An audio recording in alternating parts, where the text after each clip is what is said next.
Hi everyone, welcome back to my channel. Today's video is going to be part one of a three-part little mini series that I'm going to be doing here, where I'm going to be showing you how I sculpt my gel nails from start to finish, starting with the dry prep, which is going to be today's video, and then going on to the second video, which is going to be sculpting with paper forms, and then finally the third video where I talk about how I file my nails. So before we get started, I just want to make like a disclaimer. There's construction going on outside my window, and I don't know if the microphone will pick it up or not, but if there's like trucks rumbling or like beeping from trucks backing up and stuff, I'm really sorry. I can't make them stop. I wish I could. Trust me, if I could go out there and tell them to shut up, I would, but I can't do that. So the truck is beeping right now. I don't know if you can hear it or not, but I apologize for any kind of background noise. There's nothing I can do about it, and I kind of have to film this video today so I can get it up for you guys. So basically, I'm going to start with prepping my nails. I already have my thumbnail done just because it's kind of hard to sometimes do the angle in the camera and everything like that. So I'm going to show you my prep method on these four nails here. So I'm starting off by using a sanding band and my e-file. So this is actually the mini sanding band that, well, the mini mandrel actually that I bought from Nail Order, but it's by Lucy Pastorelli. That's the brand, and this is actually just an arbor band from, I think I got it from one of my Vetsy boxes. So I'm going to start off by filing up the nails and talking a little bit about the dry prep method if you've never heard of it before. Also, I'm going to be wearing a mask because you always want to be wearing a mask when you are filing. You don't want to be inhaling any of the little dusties. So if my voice is a bit muffled, I apologize for that as well. I'm going to try to speak as clearly as possible. So I am starting off with this fine arbor band in my e-file, and I'm turning up my e-file to about 3,000 RPMs. That's rotations per minute. So it's a very slow and gentle setting for the natural nails. You only want to be using fine bits or files on your natural nails, and you want to be working slowly. So I'm going to start by buffing up the nails and just kind of removing any natural shine that it's got. So what is the dry prep? The dry prep is kind of basically what it sounds like. We are prepping our nails with dry materials, and we are not going to be incorporating any kinds of liquids, primarily focusing on, alcohols and acetones, because that's typically what we use when we are prepping with those kinds of materials. And I basically started learning about the dry prep method from the Nail Order here on YouTube. They are a pro-only brand, but they do have YouTube videos that anyone can watch. So Becca from the Nail Order, who is like the primary educator here on YouTube on their YouTube channel, she talks about the two main issues that she has encountered over the course of her experience doing nail stuff, and why she thinks that the dry prep method is the better option. And basically what she has said is that when we use acetones or alcohols to, clean up the nails, we can actually cause more problems. So one of the reasons why we might use alcohol or acetone on the nails when we are prepping is to kind of remove all the dust. You see, we've got a whole bunch of dust going on from the filing, and if you're actually removing, heavier product like a hard gel, maybe you're doing a fill or, a rebalance or something, you'll have a lot of dust, and sometimes we want to use, alcohol to help remove that dust and create a clean surface so we can see what we're doing. But one of the things that Becca points out is she says sometimes we're not actually removing the dust the way we think we are. Sometimes what happens is we're actually just making the dust wet, and that is turning the dusties into like translucent. It's turning it see-through. So we can't actually see it, but sometimes the dust can still get stuck in the side walls or around the cuticles, but we can't see it anymore. And then, of course, when it comes to doing nails, the tiniest mistake or the tiniest issue can cause bigger problems down the road. So, the tiniest little flake of dust sitting on your nail, if you can't see it because you've, turned it white from hydrating it with some alcohol or acetone, and that is sitting on the nail, and then you go to put your product on top of it, that can cause lifting. It's the tiny things in the nail world that make a huge difference, and most of the time it's not visible to the naked eye. And that's why we have to be so careful about it, because we can't actually see it. And we don't know that there's a problem until later if you're either doing your own nails or if you are working on a client. And you'll only know if there's an issue later when you go to take down the old product after a couple of weeks and you see that there can be so many issues that could have been avoided if, we if we removed all the dust. So that's one thing that can happen. Now, obviously, it's not necessarily always going to happen, but it is a possibility, and it's just not worth, the risk of like having issues later on down the line. Another thing that can happen is over dehydrating the nails. So sometimes we put like dehydrators or primers or use alcohol or acetone to dehydrate the nails to put the product on. And while that's, fine and sometimes necessary for certain nails, we can actually completely like dehydrate the nails too much. And just for like a visual representation, again, this is all going to be super, super minuscule. You're not going to be able to see it with the naked eye until it causes problems later. So basically, let's say our nail looks like this, right? This is our nail. And let's say we put too much alcohol on it. We are trying to remove all of these little dusties, trying to get into all of the corners, and we soak a cotton pad or a lint-free wipe, and we are really trying to scrub out and get all those dusties out. It's very easy to dehydrate the nail too much.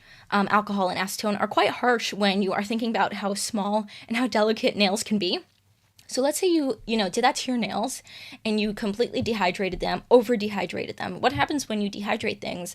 They shrink. If you think of like a grape that turns into a raisin after it's dehydrated, it shrinks and shrivels up.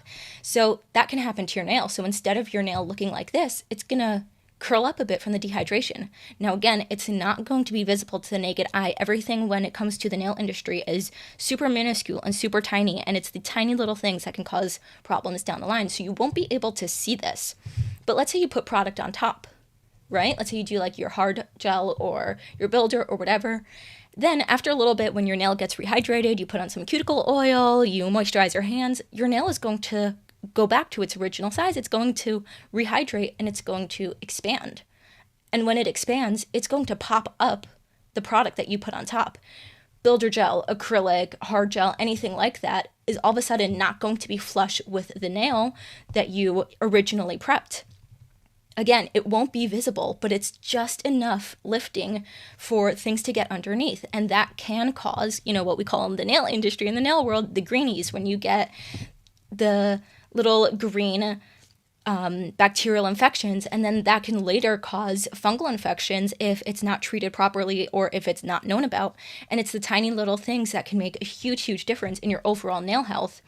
And it's so easy to overdo it with things like alcohol and acetone. So it's just these tiny little things that the nail order is very, strongly advocate for, is not using any of those stuff on your nails. It can cause problems down the line, and it's just not worth the risk. And there's just so many better ways to do it. Now I'm going to move on to a cuticle bit while I talk about my experience with doing the dry prep method. I've been doing the dry prep method now. I'm using this bit over here for my cuticle area and the sidewalls. I've been using the dry prep method now for a couple of months, maybe like 3 months now, and it is a game changer. My retention, like when my nail grows out, it's been so smooth, so flush with the nail. I have hardly any lifting whatsoever. When I remove my nails completely, you can see like I removed them here completely. When I take down the product for a fill or when I remove my nails completely, my nails are, I hardly have any issues, hardly any kind of lifting, and the retention is great. They grow out so smoothly. They don't get jagged around the edges. That can sometimes happen when the product is no longer sticking to the nail properly. So I've really had a major success with it, and I've seen major improvement. And I think I'm a fan. I'm definitely a fan. It's honestly something that has really changed the game for me. So I'm starting by going around my cuticle, and my e-file has a forward and reverse, and most e-files will, especially if it's a pro brand, but even other ones will have like a forward and reverse setting. So I'm starting with my e-file in the forward direction. So, it's spinning clockwise.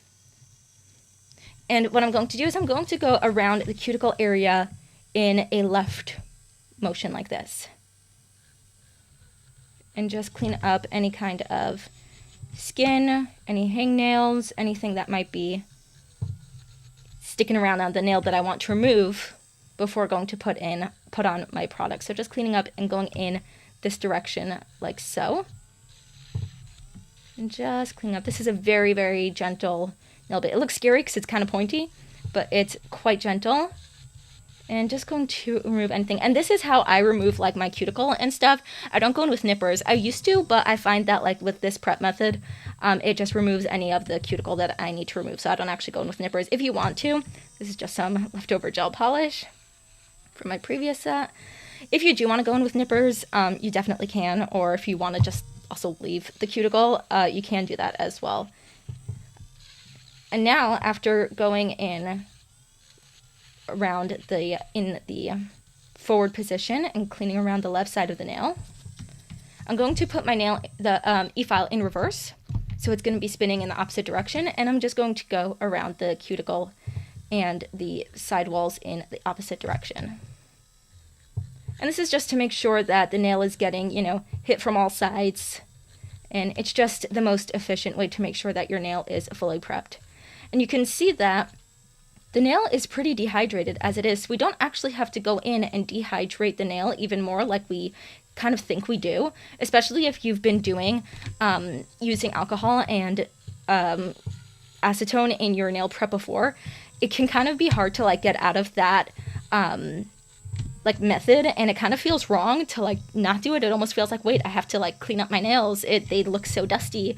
I won't be able to see what I'm doing. But once you get the hang of it, you realize that it's not actually as complicated, and you don't actually need to remove the dust with the alcohol. It can actually cause more problems, like we said. And using a brush like this to remove the dusties is actually a much better option.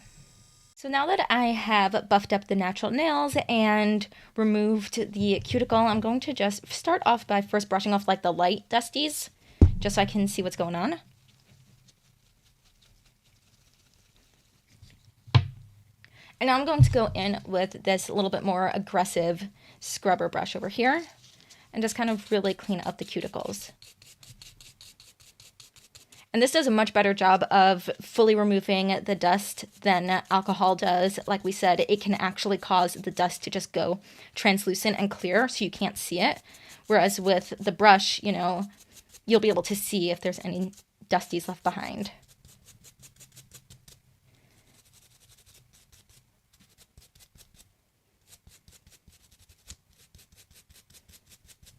I like cleaning off my palm so that there's no like dust that gets into my hard gels and my pots and everything. I just want to make sure that everything is all cleaned up because we don't want dust getting anywhere. Dust and nails do not go well together, especially gel. And here is what they look like all prepped. Now, a few of like the dry skin areas around my nails is what I'm going to actually deal with once I have built the nails and do like a finish filing and a finish cuticle cleanup and stuff. And I know it can kind of look a little bit scary because it looks, all roughed up. And if you're used to using alcohol to clean up the area and kind of make it look a little cleaner, it can be scary to think that you're ready to move on to the next step, but you actually are. The nails are perfectly prepped. They are ready for gel or acrylic or whatever you choose to put on top of them. And now the nails are going to be their best and do their best under your gel products or your acrylics or whatever you're going to put on top of them. They are not too dehydrated. There's no like hidden dusties in the corners. I know it kind of looks like it, but like that's still like stuck to my skin, like that's like skin over there, not any kind of dusties. And again, I personally like cleaning that up once I finish the whole nail. If you want to get really picky now and like go in with a finer, ball point and really clean up the edges, you can. I personally choose to do it once I have all of my product on because I always go in with another filing once I do my structured gel, which is going to be in next video. So we're ready. And that's basically the whole concept behind the dry prep method. It's making sure that you don't leave any dusties behind that you might not be able to see, and making sure that you're not over dehydrating the nails so that the nails shrink and cause your product to lift. So I'm going to move on to the next video where I show you how I create my structured nails, my structured gel nails with forms. Let me know though down below if you want to see these 3 videos come out consecutively, like one after the other, or if you want to see it like interspersed throughout other videos, because I can definitely do whichever you prefer. Do you want to see them all in a row, or kind of like thrown in between? So let me know down below, and I will see you all in my next video. Bye!